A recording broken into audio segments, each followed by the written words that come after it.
लातूर जिल्हा परिषदेची पहिली सर्वसाधारण सभा आज जिल्हा परिषदेच्या यशवंतराव चव्हाण सभागृहात पार पडली असून या पहिल्या सर्वसाधारण सभेची उत्सुकता सर्वांनाच लागली होती।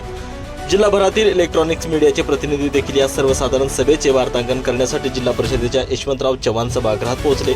मात्र जिल्हा परिषद अध्यक्षा उषा पाटील यांनी मात्र इलेक्ट्रॉनिक मीडियाला व्हिडिओग्राफी करण्यास मज्जाव केलाय। प्रिंट मीडियाला वेगळा न्याय आणि इलेक्ट्रॉनिक मीडियाला वेगळा न्याय असं का, असा सवाल उपस्थित झालाय आणि याच ठिकाणाहून आढावा घेतलाय आमचे प्रतिनिधी नितीन बनसोडे यांनी।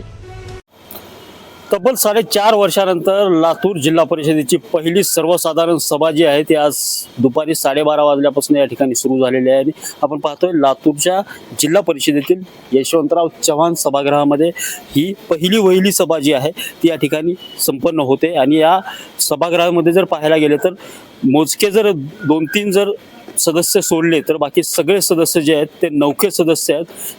सभागृहामध्ये कशा पद्धतीने विषय मांडायचे, कशा पद्धतीने विषय पुढे न्यायचा आणि मंजुरी कशी द्यायची, हे सगळे जे सभागृहामध्ये चालणारी प्रक्रिया आहे ती प्रक्रिया हे नौके सदस्य जे आहेत ते जवळून पाहणार आहेत। मात्र यामध्ये जर पाहायला गेले तर या ठिकाणी प्रिंट मीडियाला सभागृहामध्ये वार्तांकन करण्याची मुभा देण्यात आलेली आहे आणि दुसरीकडे पाहायला गेलं तर इलेक्ट्रॉनिक मीडियाला या ठिकाणी वार्तांकन करण्यासाठी जे आहे तो मज्जाव करण्यात आलेला आहे।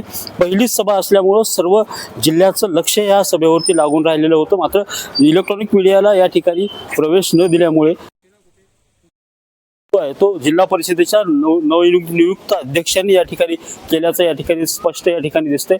पहिली सभा आहे, यामध्ये जवळपास 35 विषय या ठिकाणी मांडण्यात चर्चा या ठिकाणी होणं अपेक्षित आहे आणि चर्चा होताना दिसते। मात्र या सगळ्या संपूर्ण सभागृहामध्ये जर पाहायला गेले तर इलेक्ट्रॉनिक मीडियाला या ठिकाणी प्रवेश न दिल्यामुळे कुठं ना कुठं जिल्हा परिषद अध्यक्षांनी हा तुगलकी निर्णय घेतल्याचं या ठिकाणी बोललं जात आहे। कॅमेरामॅन सुनील गवळीसह नितीन बनसोडे, एकमत डिजिटल, लातूर।